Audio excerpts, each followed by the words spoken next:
Métropolis, c'est un projet qui a démarré, la date importante, c'est janvier 2010. En janvier 2010, on a réuni toute la presse mondiale pour repréciser bien notre positionnement de marque. Et puis janvier 2010, c'est un moment qui est un moment clé dans notre histoire parce qu'on a lancé le plus ambitieux projet qu'on pouvait imaginer pour nous en tant que constructeur de deux roues et de trois roues, c'était Métropolis.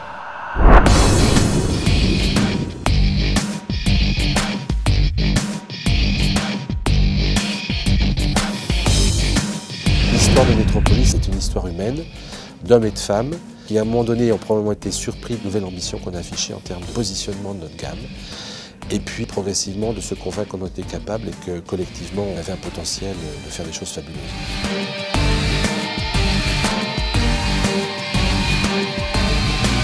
Dans un projet, il y a des moments forts. Et je garderai en tête la toute première fois où l'équipe de direction est descendue au style pour découvrir la maquette. Il y a eu 3 secondes de silence total, de fortes émotions. Là, on sentait vraiment qu'il se passait quelque chose. Il y avait une espèce de magnétisme dans la salle. Et on s'est rendu compte que là, on tenait vraiment un produit fabuleux.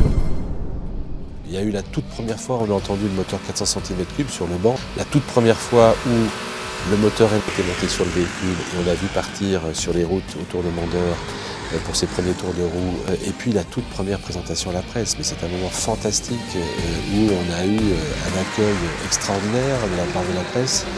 On a vu pour la première fois nos concurrents qu'on ne voyait jamais sur nos salons, qu'ils soient asiatiques, qu'ils soient allemands, italiens, venir voir ce qui se passait chez Peugeot. Ça a été des moments dont on se souviendra et qui sont des moments extrêmement forts.